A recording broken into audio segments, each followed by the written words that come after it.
मुख्य मुख्य मैंने बता दी। अब आलोचनाओं की बात करें तो बाबरी मस्जिद, सबसे बड़ी आलोचना बाबरी मस्जिद इन्हीं के शासनकाल में गिराई गई थी। हवाला कांड, झारखंड मुक्ति मोर्चा रिश्वत कांड भी इन्हीं के कार्यकाल में हुआ। हालांकि बाद में इन्हें इन आरोपों से तो मुक्त कर दिया गया था और इनके आर्थिक सुधारों का लाभ खासकर शहरी और उच्च वर्ग के लोगों को मिला और ग्रामीण और किसान वर्ग इनकी इन योजनाओं से इन पर कोई प्रभाव नहीं। दोस्तों, अब इसी कड़ी में अगला नाम आता है श्री अटल बिहारी वाजपेयी जी का। इनका कार्यकाल 16 मई 1996 से 1 जून 1996 तक ही रहा, यानी कि कुछ ही दिन का, केवल 15 दिन का कार्यकाल था। लेकिन फिर नाम आ गया श्री HD देवेगौड़ा का और इनका कार्यकाल 1 जून 1996 से लेकर 21 अप्रैल 1997 तक रहा। इन्हें HD देवेगौड़ा को तो किसानों के नेता के रूप में जाना जाता है। इन्होंने 13 अलग अलग विचारधाराओं वाले गठबंधन का, अलग अलग विचारधारा वाली पार्टियों का गठबंधन बनाकर उनका नेतृत्व किया और यही नेतृत्व इनकी सबसे बड़ी उपलब्धि भी है। इन्होंने ग्रामीण विकास और जल प्रबंधन और सिंचाई परियोजनाओं के सुधार की दिशा में काम किया।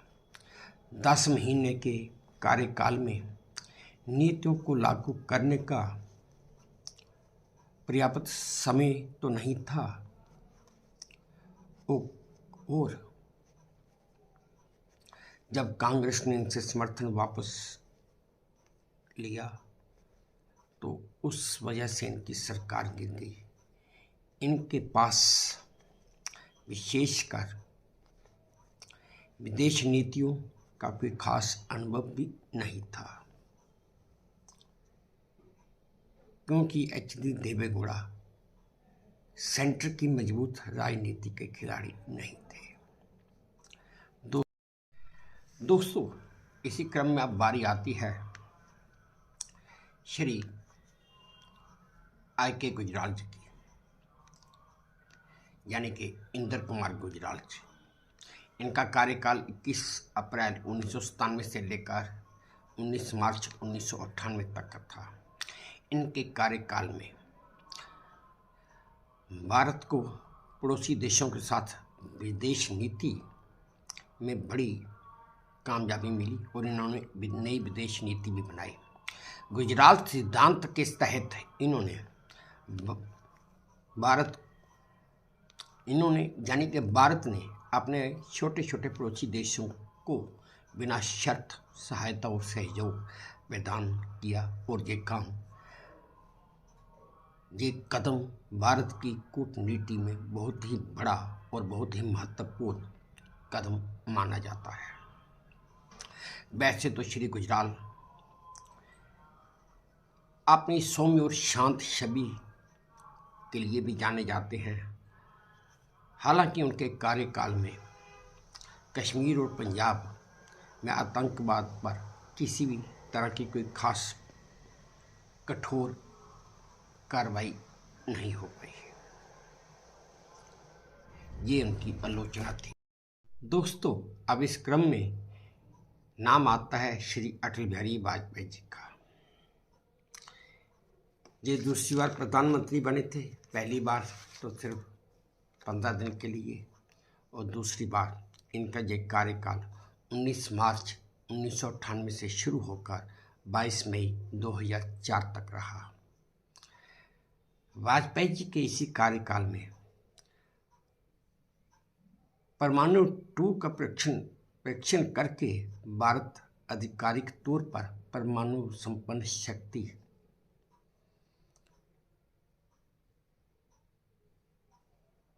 देश बन गया। इन्हीं वाजपेयी ने चतुर्भुज परियोजना और प्रधानमंत्री ग्राम सड़क योजनाओं के साथ साथ निजीकरण और उदारीकरण की नीतियों को भी बढ़ावा दिया।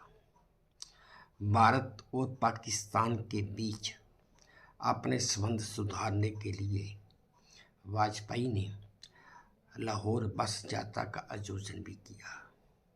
यह अलग बात थी कि पाकिस्तान कभी सुधर नहीं सका। एक बहुत ही महत्वपूर्ण बात वाजपेयी की भाषण शैली और साहित्य प्रेम ऐसा था जिसने उन्हें पूरी दुनिया में ही लोकप्रिय बना दिया। ये थी वाजपेयी की कुछ एक दो मुख्य उपलब्धियां। हाँ, और अगर आलोचना की बात करूं तो 2002 में गुजरात दंगों की वजह से उनके नेतृत्व पर सवाल जरूर उठे थे। और फिर अब दोस्तों नाम आता है डॉक्टर मनमोहन सिंह जी का, और इनका कार्यकाल 22 मई 2004 से शुरू होकर 26 मई 2014 तक रहा, यानी कि वो 10 साल भारत के प्रधानमंत्री रहे।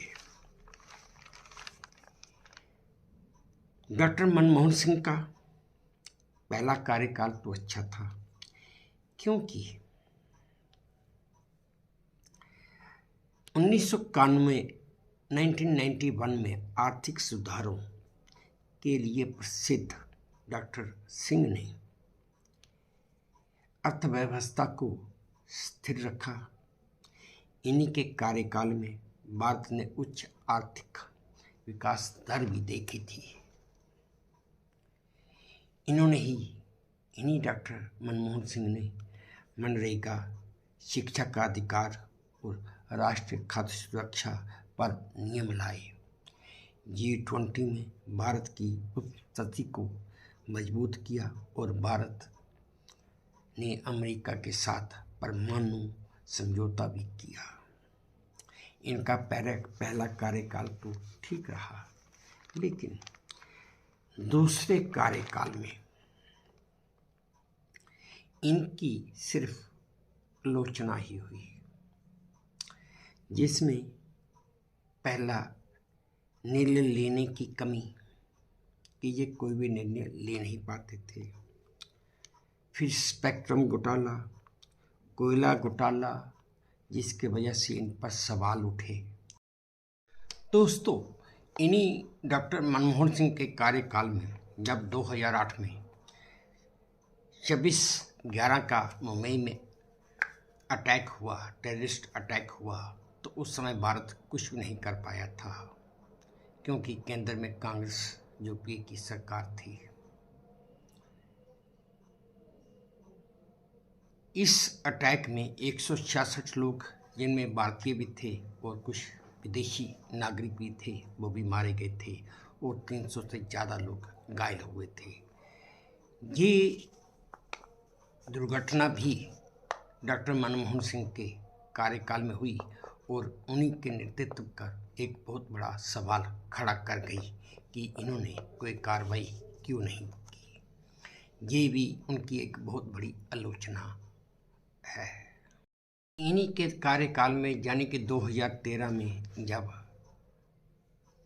डॉक्टर मनमोहन सिंह एक अधिनियम लाए थे, जो कि सुप्रीम कोर्ट के फैसले को पलटने के लिए लाया गया था कि भाई अगर किसी सांसद को सज़ा 2 साल से ऊपर सज़ा होती है तो उसकी सदस्यता उसी वक्त इमीडिएटली ख़त्म हो जाएगी, रद्द हो जाएगी। जिसके बाद में 2013 में ही राहुल गांधी ने एक प्रेस कॉन्फ्रेंस में बकवास कहकर और वो अधिनियम फाड़ के फेंक दिया था, जिसकी वजह से सरकार को वो अधिनियम वापस लेना पड़ा था।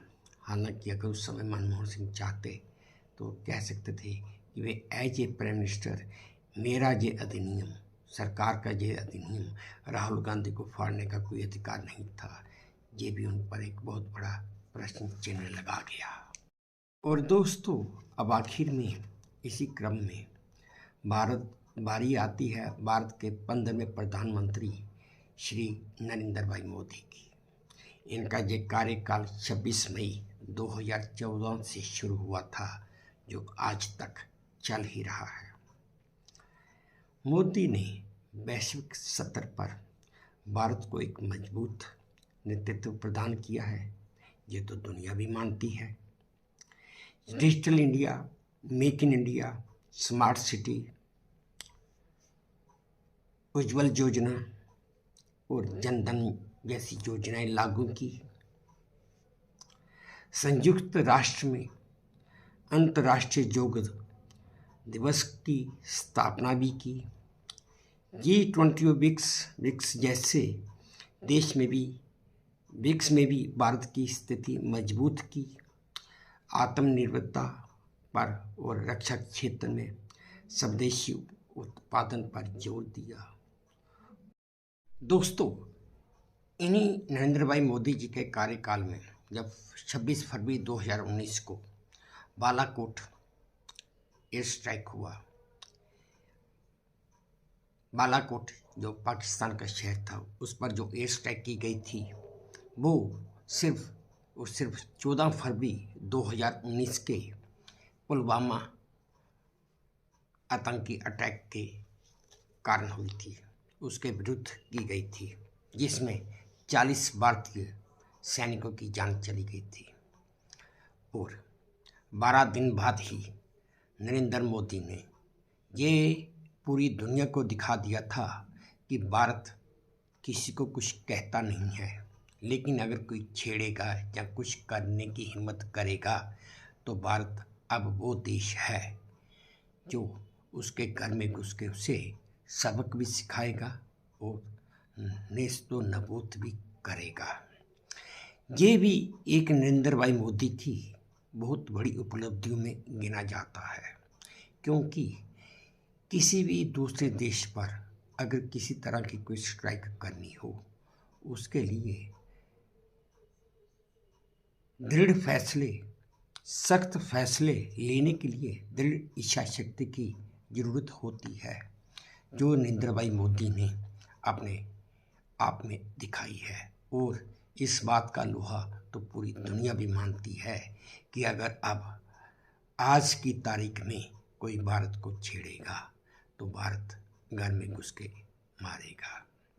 हाँ, नेतृत्व जरूर नरेंद्र भाई मोदी का है, भारत सरकार का है, लेकिन लड़ने वाली जो फौज या जो आर्मी या जो नौसेना है या जो थल सेना है, वो तो हमारे जांबाज सिपाही ही हैं। सलाम करो और हमें हर वक्त, हर हाल में और हर कीमत पे इन जांबाज सिपाहियों को सलाम करना चाहिए कि जो अपने परिवार से हजारों मील दूर बैठकर हम लोगों की रक्षा करते हैं। हमें अपने भारत देश की जितनी भी आर्मी है या जितनी भी डिफेंस फोर्सेस हैं, हम सबको उनकी तहे दिल से रिस्पेक्ट और उनका शुक्रिया अदा करना चाहिए। लेकिन बड़े अफसोस और बड़े दुख के साथ मैं एक बात ये भी कहना चाहता हूँ कि हम लोगों में, सभी में तो नहीं कहूँगा, लेकिन कुछ लोगों में ये जज्बा बिल्कुल भी नहीं है। बड़े अफसोस की बात है, और ख़ास करके हमारे कुछ राजनेताओं में ये जज्बा तो है ही नहीं। उनको तो सिर्फ अपनी राजनीति से ही मतलब है, जो बिल्कुल और बिल्कुल ही गलत है। हो चुका है इसी 10 साल की। अब आलोचनाएं भी देख लें। अगर आलोचनाएं अभी तक तो यही आलोचनाएं सामने आती हैं कि इन्होंने नोटबंदी, GST लागू करने के लिए के तरीके, बढ़ती सहिष्णुता पर सवाल उठना और कृषि कानूनों को लेकर व्यापक विरोध। दोस्तों, ये इनकी कुछ आलोचनाएं हैं जो उनकी कार्यशैली पर सवाल भी उठाती हैं। अब दोस्तों, मैंने अपनी तरफ से तकरीबन आपको सब कुछ बता ही दिया है, और फिर भी अब कुछ कहना चाहता हूँ कि अगर भारत की नींव रखने वाले और विज्ञान तकनीक की शिक्षा को बढ़ावा देने वाले नेता को देखें तो पंडित नेहरू का नाम आता है, और अगर सख्त नेतृत्व बांग्लादेश युद्ध और हरित क्रांति को लेकर चलें तो श्रीमती इंदिरा गांधी का नाम आता है, और अगर कुशल राजनीति, कुशल कूटनीति और बुनियादी ढांचे में सुधार के लिए देखें तो अटल बिहारी वाजपेयी का नाम आता है, और आर्थिक समाज कल्याण योजनाओं के लिए डॉक्टर मनमोहन सिंह का नाम आता है, और डिजिटल युग और वैश्विक कूटनीति में भारत को मजबूत करने वाले के तौर पर देखें तो नरेंद्र भाई मोदी का नाम आता है। दोस्तों, अब आप खुद ही फैसला करो कि सर्वश्रेष्ठ प्रधानमंत्री किसे कहा जा सकता है, यानी कि पंडित नेहरू, अटल बिहारी वाजपेयी, इंदिरा गांधी, डॉक्टर मनमोहन सिंह और नरेंद्र मोदी। इन पांचों में अपनी अपनी खूबियाँ तो थी, फिर भी हर एक फील्ड में, हर एक क्षेत्र में हर आदमी की, हर प्रधानमंत्री की अलग अलग खूबी थी। आलोचनाएं तो होती ही हैं और खूबी उपलब्धियां भी होती हैं। दोस्तों, मैं अपना वीडियो यहीं पे ख़त्म करता हूँ। अब मैं आप पर छोड़ता हूँ, आप सर्वश्रेष्ठ प्रधानमंत्री किसे मानते हैं। लेकिन अगर मैं दुनिया की बात करूं तो आज की तारीख की बात करूं तो आज की तारीख में पूरी दुनिया, हर कंट्री, हर देश नरेंद्र भाई मोदी को ही एक कुशल राजनेता मानती है, एक ईमानदार और सफल नेतृत्व का मालिक मानती है। दुनिया के हर देश का हर प्रधानमंत्री या राष्ट्रपति नरेंद्र भाई मोदी के नक्शे कदम पर चलना चाहता है। ये मैं आपको आज की बात बता रहा हूँ, ये मेरा विचार है, या जो मैं देख रहा हूँ, या जो सुनता हूँ, या जो पढ़ता हूँ उसके मुताबिक। बाकी मैं कुछ कह नहीं सकता, हर आदमी की अलग सोच है, अलग विचार है। आखिर में दोस्तों, अगर आपको मेरा ये वीडियो पसंद आया हो या अच्छा लगा हो तो प्लीज़ मेरे इस वीडियो को शेयर कीजिए, लाइक कीजिए और सब्सक्राइब भी कीजिए, और अपने कमेंट मेरे कमेंट बॉक्स में भी डालकर मुझे मेरी कमजोरियां बताइए। धन्यवाद।